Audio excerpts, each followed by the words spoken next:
This is the Right Guys Podcast, where we kind of break down whatever that was at the debate last night. And now your host, Josh Hammerling, and maybe Max McGuire.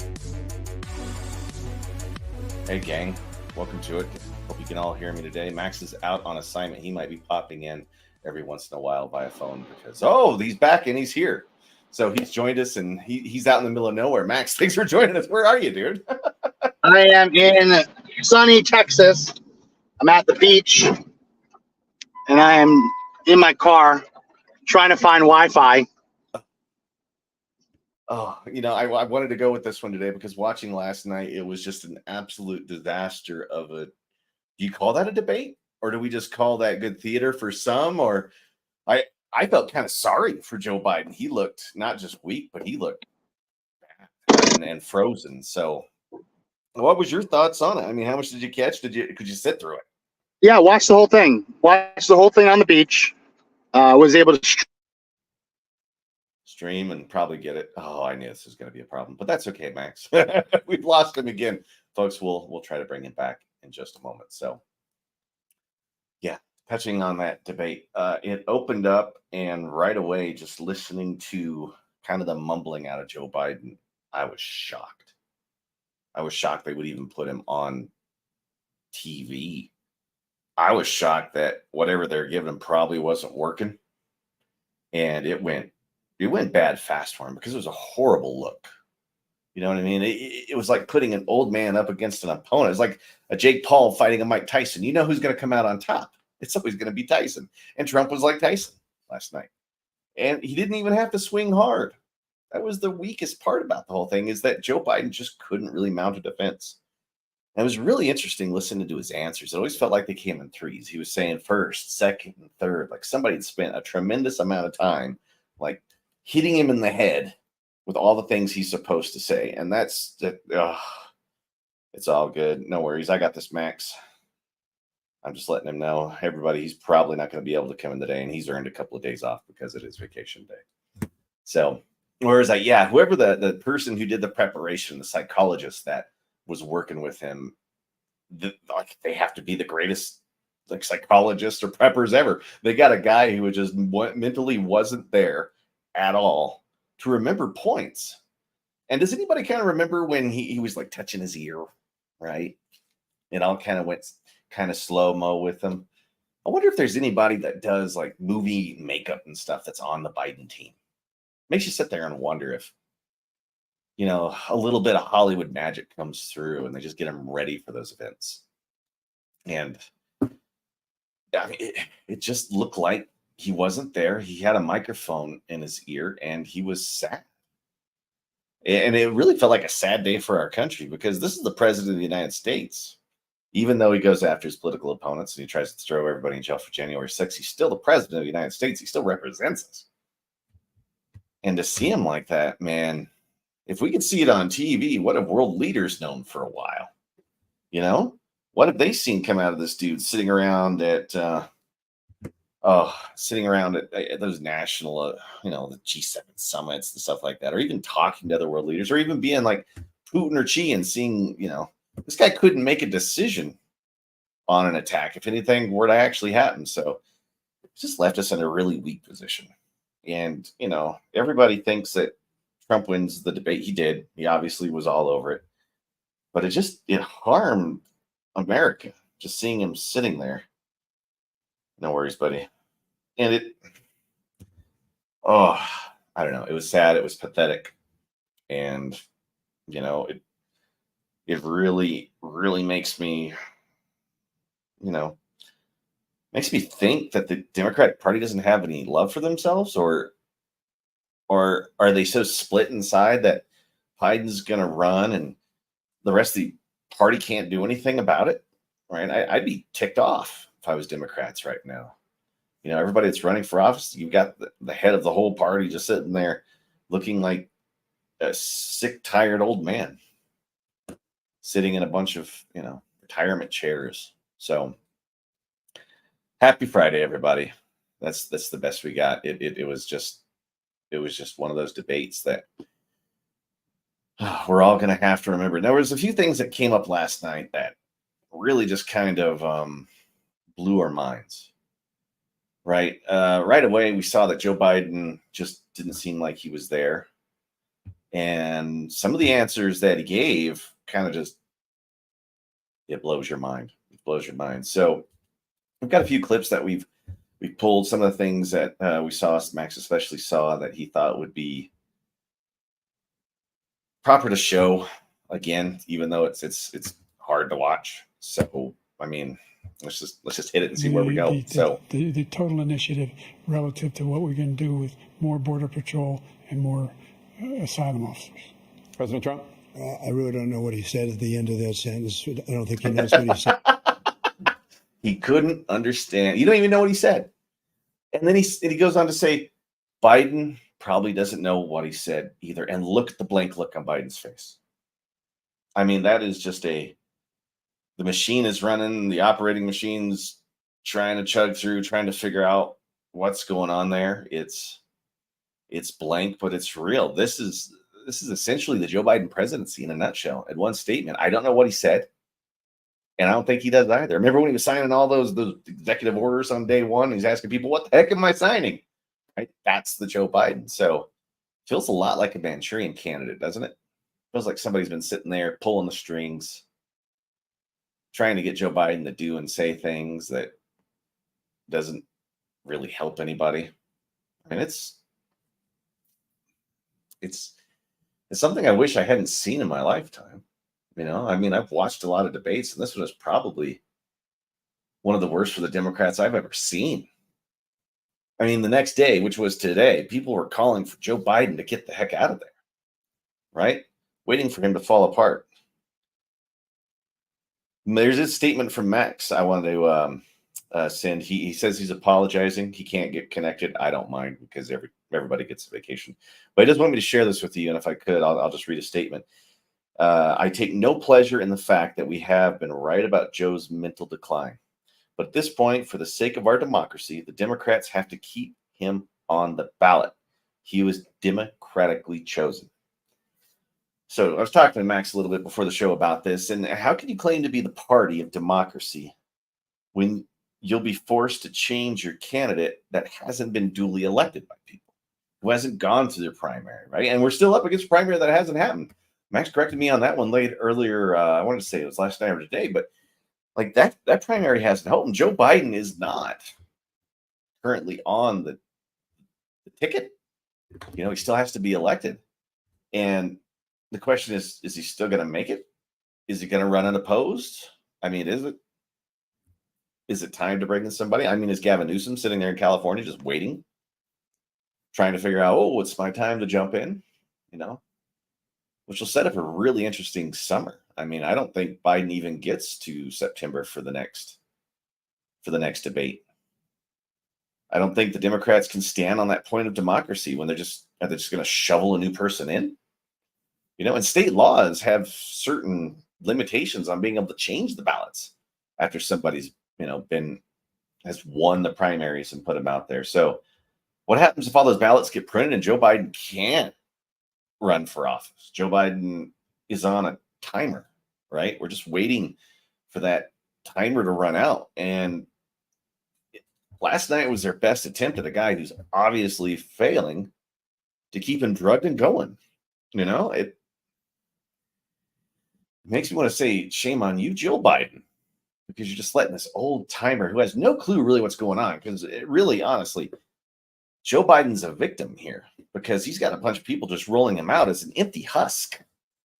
I mean, he can't make real decisions. So shame on you for whoever's running that, you know. And Joe looked completely and totally weak. Trump looked not just strong. I mean, once I got into it about the golf game, I mean, we realized that Trump, while being an aged individual, he's certainly there. And he was genuine last night. He was more genuine than I think he was in the 2016 election. And that's going to be huge for him, because now he identifies with every person in America for the most part. He's been convicted of a crime that he's not guilty of. He's had a whole apparatus of a government chase him down. And they took the opportunity to call him a convicted felon in the debate. Joe Biden called him a convicted felon. Like that was on the bingo card of what was going to come out. And I mean, it's like, it felt like that whole conviction was set up just so it could be used in moments like these. Right. And what is the plan for Joe Biden and the Democrats? I mean, was the plan all along to get a really weak candidate that's easily controllable elected? Was the plan to put somebody in there that could totally work as a leftist, just pushing the leftist agenda? And then, as it starts unfolding, it makes you wonder. And that's all too scary. That's all too scary. So there was discussions about cognition and all that stuff. Trump wanted to certainly have cognitive tests run before the debate, and obviously Joe Biden didn't want to do that. And everybody was thinking maybe they might do drug tests too, which would be interesting to see what would come up in Biden's system. I mean, Trump probably has nothing. Maybe, I don't know. I'm not his doctor, not his pharmacist, but it doesn't matter. Whatever would be in Joe Biden's system is going to look completely different than what Trump might be on. I mean, there's going to be some stuff in Joe that just keeping it going. So that was interesting. But the cognitive test was really interesting. When it came to talk about cognition, Trump had this to say. Took 2 tests, cognitive tests. I aced them, both of them, as you know. We made it public. He took none. I'd like to see him take one, just one, a real easy one. Like go through the first 5 questions. He couldn't do it. But I took 2 cognitive tests. I took physical exams every year.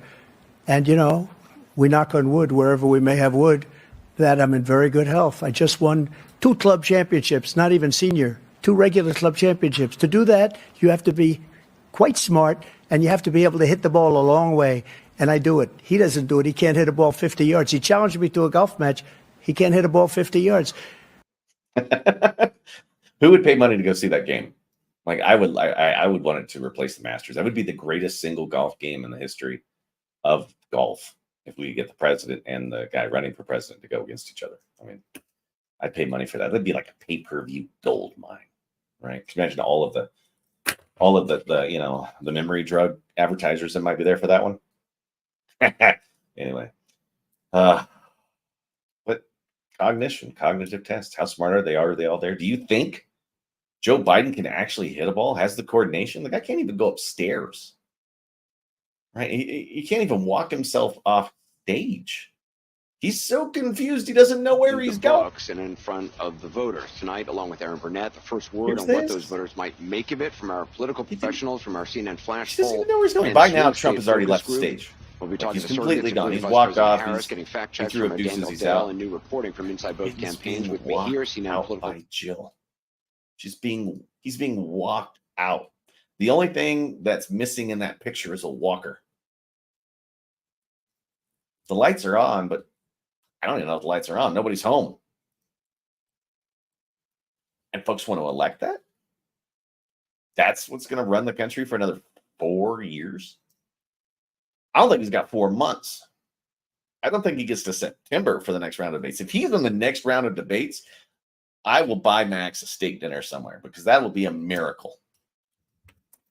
And hopefully he's not listening, because if he does say that, I'm going to get him a steak dinner. I'm going to be pissed. I think I already owe him like 10 of them, but it doesn't matter. It's a double or nothing at this point.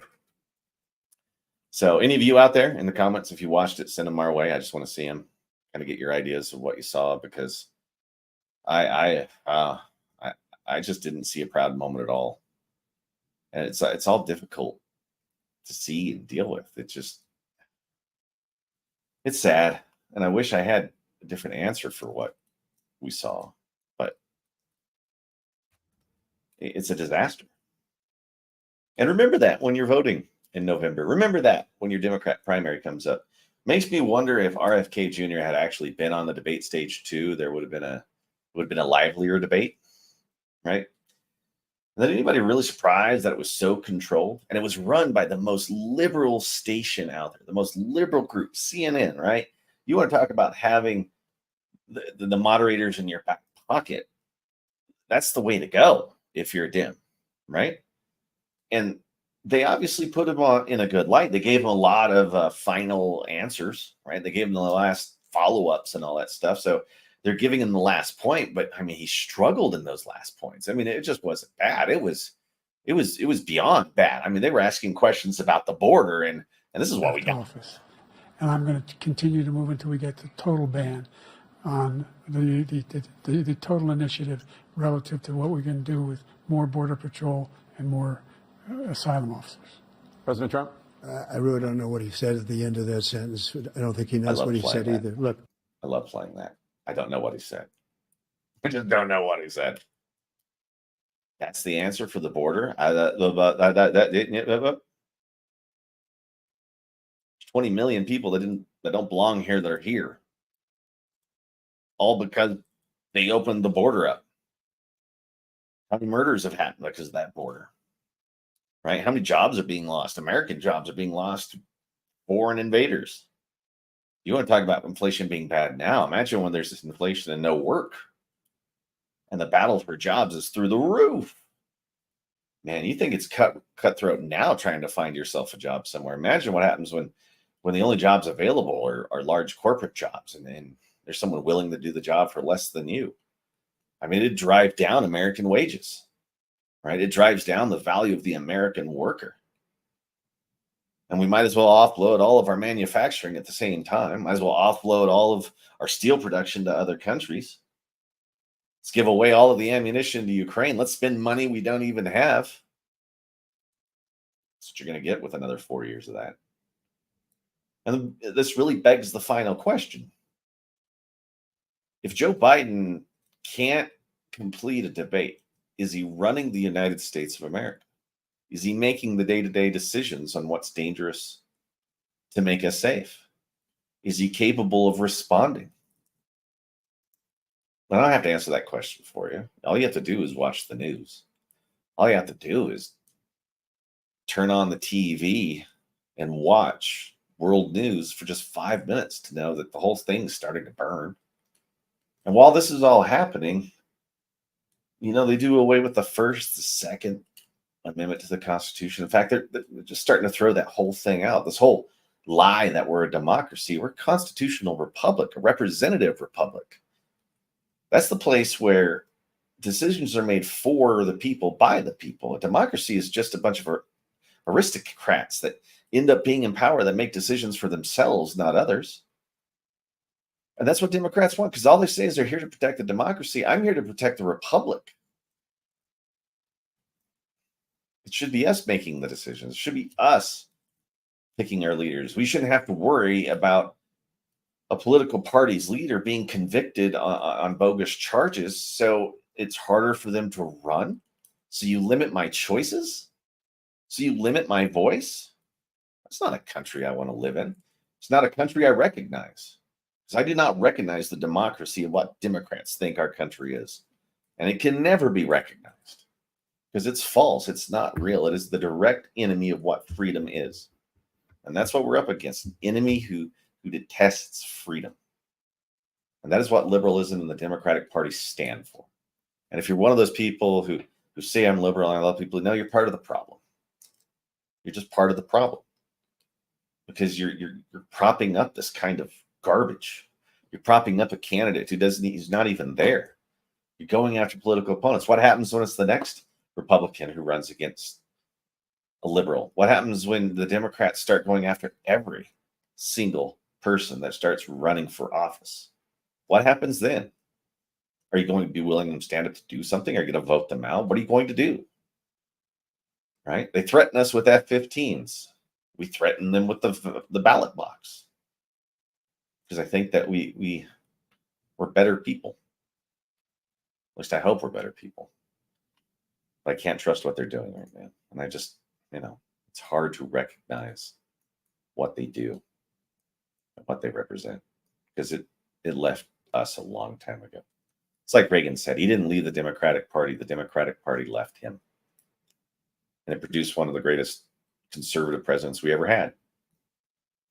And I think that's what we get in Trump. I really do think that he's going to put the effort in. I think he's going to fight the fight.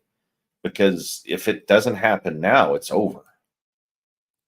There's going to be nothing left.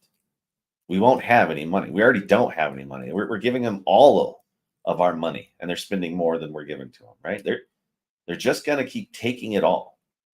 And the more you let them take, the more they're going to keep taking until you look around and your whole world is shrunk into nothing, where you're going to own nothing and like it. I was kind of hoping to put out something a little more positive today, but now I'm just in one of those pissed off moods where I feel like the government's out to get me in every step. And people claim it's paranoia. You're a conspiracy theorist. But chasing all those UFOs, it's not happening that way, but it is, and we're seeing it unfold every single day. And they tell us not to trust what we see and hear. I can't recognize that sort of corrupt and abusive government. So what are you voting for? Are you voting for abusive government? Are you voting for corrupt government? Because that's what you're going to get with another Joe Biden 4 years. But Joe Biden should still keep running. I mean, if he's going to throw his hat in there, let's just keep the ball rolling. If they think they can do it and run it with Joe Biden, let him do it. Go for it. What are you going to do? Put in a Kamala Harris? I mean, we can already hear that plane crashing now. You got to put in a Gavin Newsom? That guy, when he smiles, right, he looks like the Joker from the comics. All I got to do is paint his face, put his hair green, and he looks like a madman. Allegedly. I don't know. I think he looks creepy. I just certainly hope he's never in charge of something big. Of course, next election cycle could be him. So keep that in mind. If you like what's happening in California and you want it everywhere else, then vote for Gavin Newsom. That's the way to do it. So terrible debate last night. Just terrible debate.